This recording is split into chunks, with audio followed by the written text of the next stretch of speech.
Amém? Então abre aí no texto que fala sobre a descida do Espírito Santo. Qual é? Abre aí, Atos 2, nós vamos ler de 1 até 12. Amém? Ao cumprir-se o dia de Pentecoste, estavam todos reunidos no mesmo lugar. De repente, veio do céu um som, como de um vento impetuoso, e encheu toda a casa onde estavam assentados. E apareceram distribuídas entre eles línguas como de fogo, e pousou sobre cada um deles. Todos ficaram cheios do Espírito Santo e passaram a falar em outras línguas, segundo o Espírito lhes concedia que falassem. Ora, estavam habitando em Jerusalém, quem? Judeus, homens piedosos, vindo de todas as nações debaixo do céu. Quando, pois, se fez ouvir aquela voz, afluiu a multidão, que se possuiu de perplexidade. Ninguém estava entendendo nada, né? Porquanto cada um os ouvia falar na sua própria língua. Estavam, pois, atônitos e se admiravam, dizendo: Vede, não são porventura galileus todos esses que aí estão falando? E como ouvimos falar, cada um em nossa própria língua materna? Eles são quase que letrados, né? São homens simples. Somos partos, medos, elamitas, naturais da Mesopotâmia, Judéia, Capadócia, Ponto e Ásia. Por que estava acontecendo isso? Que ali estava ocorrendo a festa de Pentecoste, como a Ana explicou aí o que foi a festa. Da Frígia, da Panfilha, do Egito, das regiões da Líbia, nas imediações de Cirene e romanos que aqui residem. Tanto judeus como prosélitos, cretenses e arábios, como os ouvimos falar em nossas próprias línguas, as grandezas de Deus. Todos, atônitos e perplexos, interpelavam uns aos outros. Que quer isso dizer? E vocês podem responder: o que é? Depois de tudo que a Ana falou, vocês estão desligados. Estão dormindo ainda? É o quê? Vou responder para vocês então. Isso tudo que está acontecendo e que vai acontecer aqui, como a Ana profetizou, é poder de Deus, é poder do Espírito Santo sobre as nossas vidas, sobre a vida daqueles discípulos que ali estavam, sobre a vida daqueles judeus que estavam ali, de toda aquela multidão que ficou perplexa. É assim que o povo tem que ficar quando nós aparecermos. Quando nós pisarmos em qualquer lugar, seja na nossa casa, seja no nosso trabalho, seja na escola, as pessoas precisam estar perplexas. Porque de nós flui rios de águas vivas. Da sua vida aí, flui rio de águas vivas, flui o poder do Espírito Santo que habita em você. Esse poder do Espírito Santo já está aí, já habita em você, já habita em nós. E as pessoas precisam ficar perplexas com esse poder e autoridade do Espírito Santo que Ele nos concede. Amém? Quando você abrir a boca, quando você der um abraço numa pessoa, quando você estiver em qualquer lugar. Não sei quantos lembram aqui que quando eu preguei, eu falei sobre uma ilustração, como aquela porta do shopping. Né? Você entra na porta do shopping, o que acontece? Você tem que abrir na maçaneta? Você pisou ali, ela, abre. É assim que acontece, porque é o Espírito Santo que habita em nós. Glória a Deus. Amém? Então eu vou passar essa parte aqui que vai falar o que a Ana já falou sobre a festa de Pentecoste, 50 dias após a Páscoa, né? Ela também é chamada de festa da colheita, das primícias, festa da cega, que eles ficaram, então, 49 dias, não, 7 semanas, eles colhiam os frutos e na última semana eles então festejavam.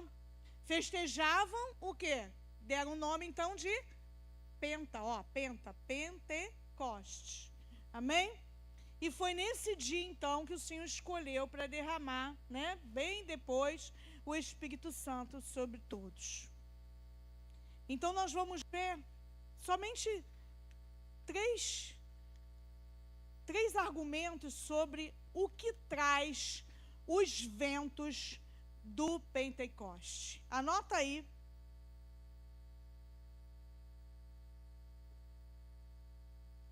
O que traz esses ventos que nós lemos aí?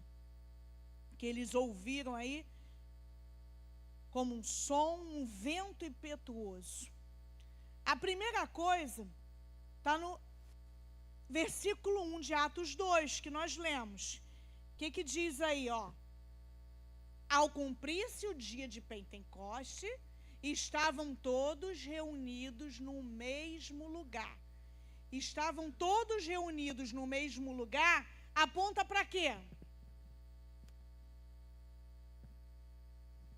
Vamos, gente.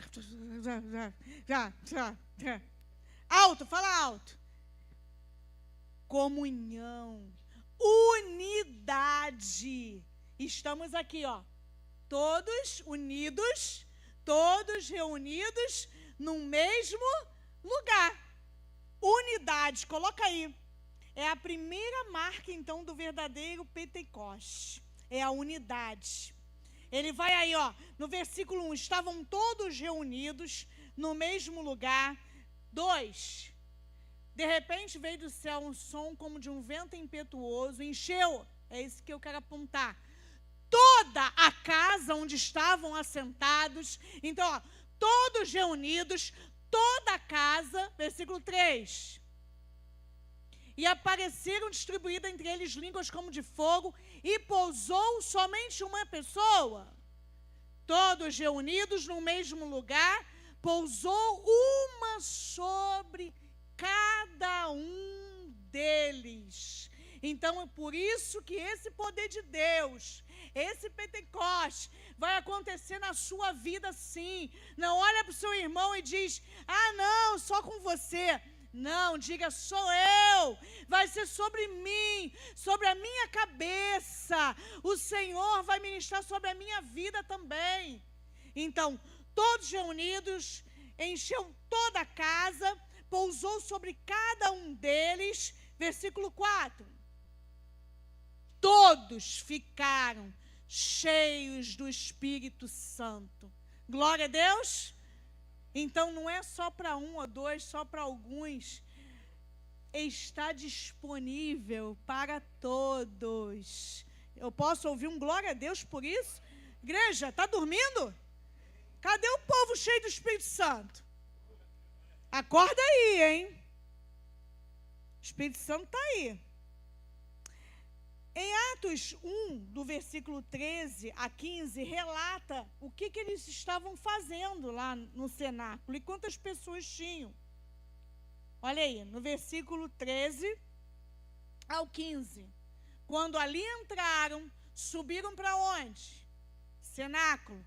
Onde se reuniram Pedro, João, Tiago, André, Filipe, Tomé, Bartolomeu, os discípulos, né? Mateus, Tiago, filho de Alfeu, Simão, o Zelote, Judas, filho de Tiago. Passa. Todos esses perseveravam unânimes. Então, todos estavam ali, reunidos, todos estavam orando. Com as mulheres, com Maria, mãe de Jesus, e com os irmãos dele. Naqueles dias, levantou-se Pedro no meio dos irmãos, sempre ele, né? Ora, compunha-se a assembleia de umas... Quantas pessoas estavam reunidas ali? 120 pessoas. Então, nesse lugar, no cenáculo, estavam ali unânimes em oração, fazendo o quê? Aguardando o que o Senhor tinha pedido para eles. Aguardando o cumprimento da promessa. Não sei se a Ana chegou a comentar. Lucas 24, 49. Coloca aí para mim, por favor. Lucas 24, 49. Mais rápido que eu. Quando eu estou folheando, eles já estão lá. Eis que envio sobre vós a promessa de meu Pai. O que ele disse? Permanecei, pois, na cidade. Que cidade é essa? Nem isso vocês querem me ajudar a pregar? Pelo amor de Deus. Até que do alto sejais revestidos de poder. Então aconteceu, né? Se cumpriu a promessa. Glória a Deus. E isso aponta para nós o quê? Aquele que fez a promessa, ele é fiel. Não esqueça disso. Se Deus tem uma promessa na tua vida, ele vai cumprir. Você recebe? Só eu que recebo? Levanta a tua mão para receber aí. E quando fala ainda de unidade, tem um texto que o meu sogro gosta muito, né? Salmo 133. O que fala, seu Paulo?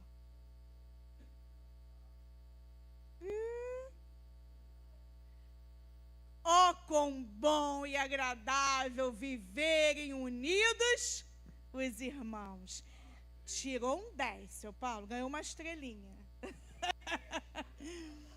Mateus 18, 19 e 20.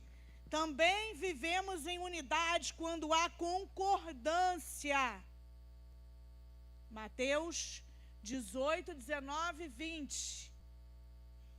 Em verdade também vos digo que se de dois dentre vós sobre a terra concordarem a respeito de qualquer coisa que porventura pedirem, o que vai acontecer?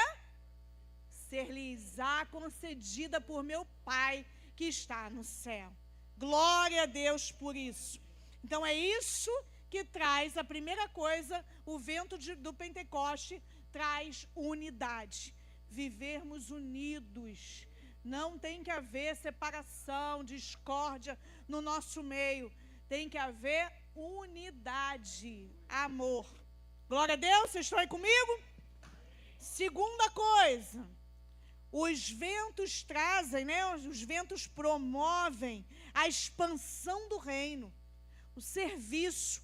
Nós lemos lá no versículo 4 do capítulo 2.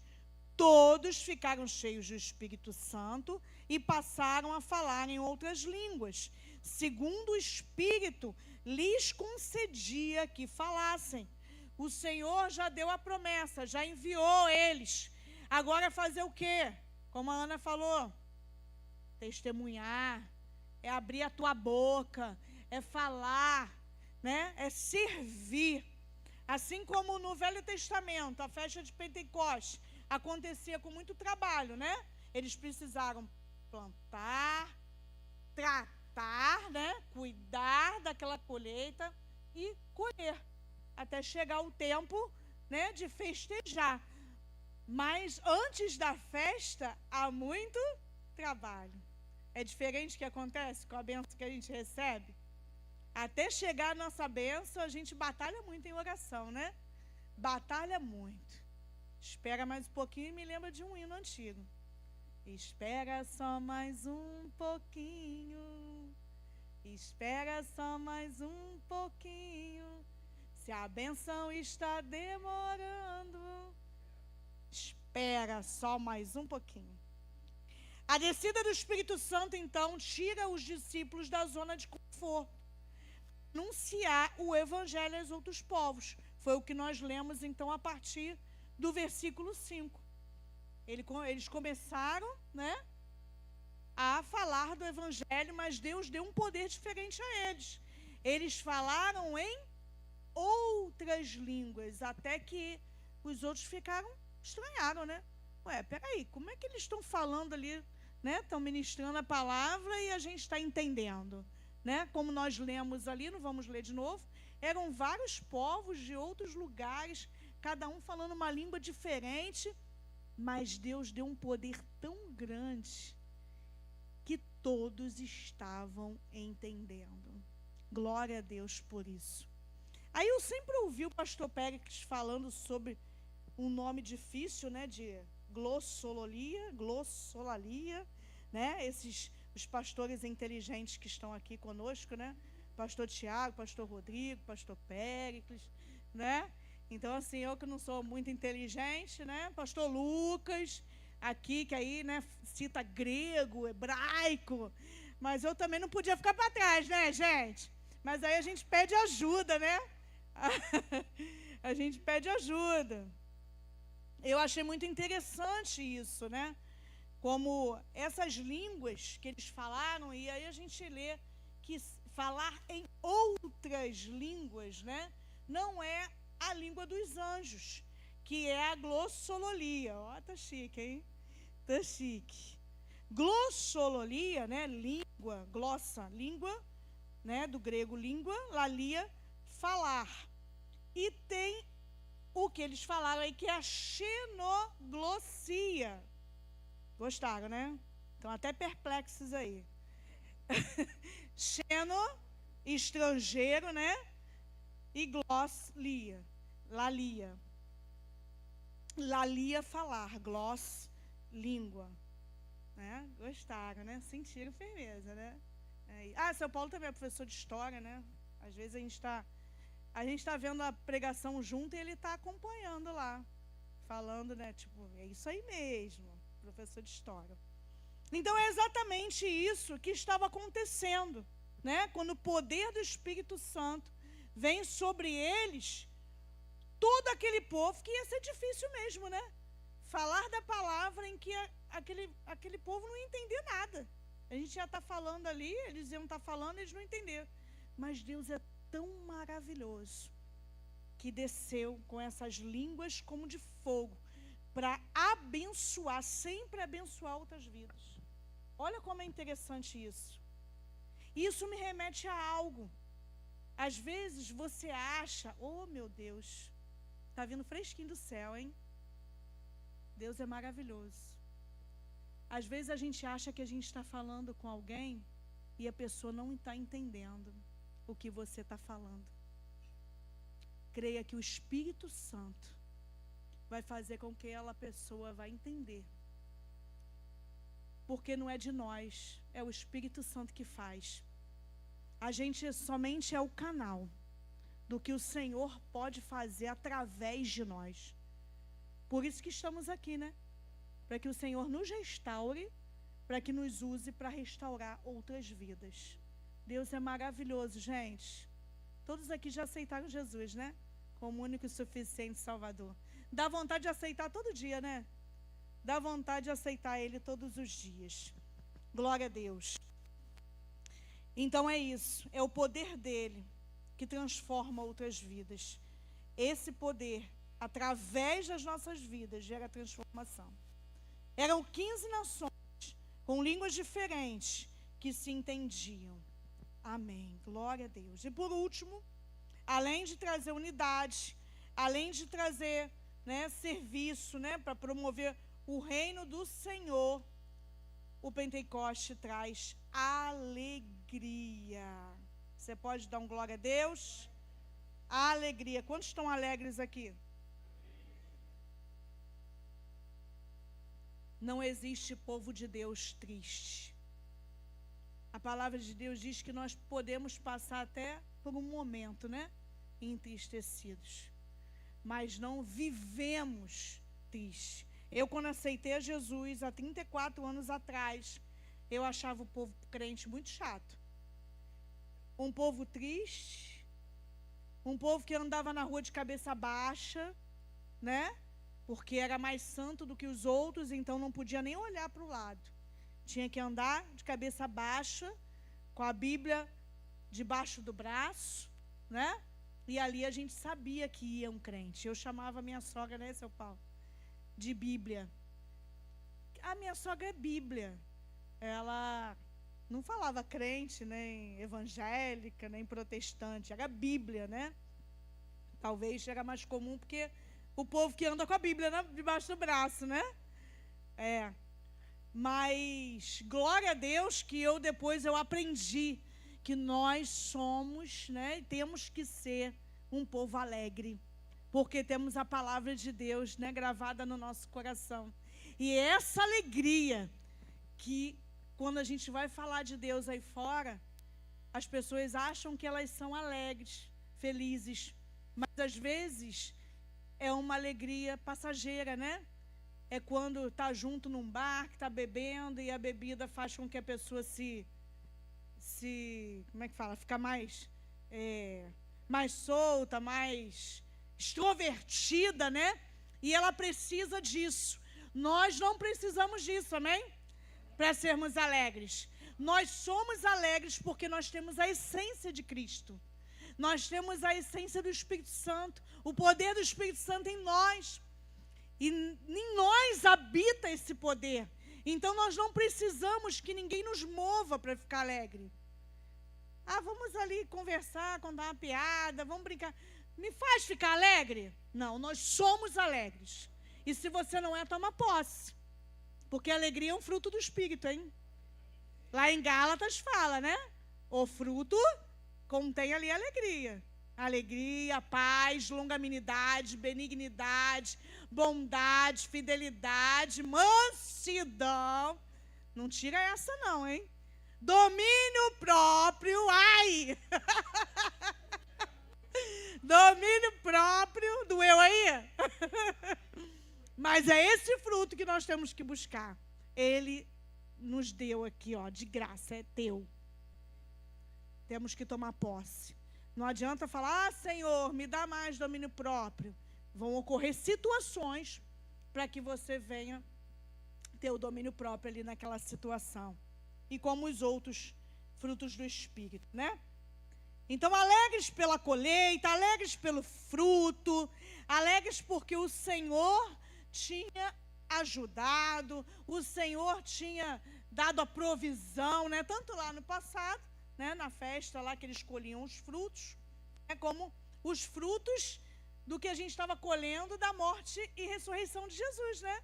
É o que eles estavam acontecendo ali em Atos 2. Pedro, então, como sempre, que nós vimos ali, cheio do Espírito Santo, ele vai começar a pregar. Aí, a partir do versículo 14 aí do capítulo 2, Pedro começa a pregar. E o que acontece? A Ana já falou. Como consequência desse homem cheio do Espírito Santo, desse homem transformado pelo poder de Deus, quantas pessoas se converteram? E depois eles continuam, né?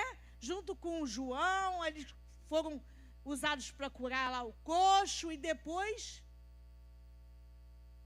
Vai, gente, nunca leram essa passagem, não? Primeiro foi 3, depois foram... Fala, Camila.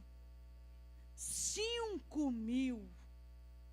Fora mulheres e crianças. Eita, glória. Você não quer isso para a sua vida, não? Toma posse aí. Eu quero para a minha vida, Senhor. Tomo posse.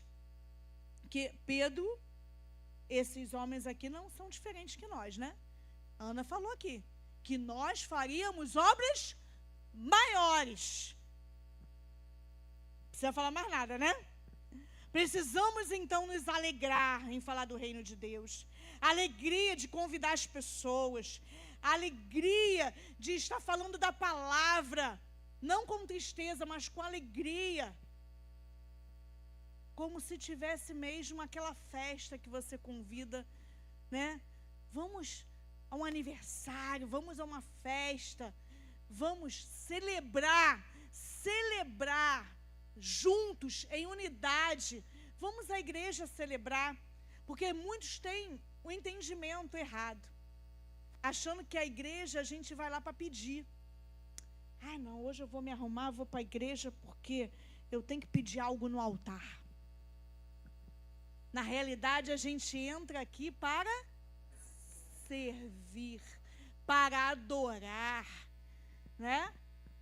Para agradecer a Ele, para estar junto com os nossos irmãos, para quando você perceber um entrando ali, está com um rostinho diferente, fulano não está bem, e você abraçar e perguntar, eu posso orar por você? O que está acontecendo? É para isso. E nós precisamos ter essa alegria. Amém? Glória a Deus. E eu concluo essa pequena mensagem, né? Já que a Ana me ajudou aqui a pregação. Que você escreva isso na tábua do seu coração.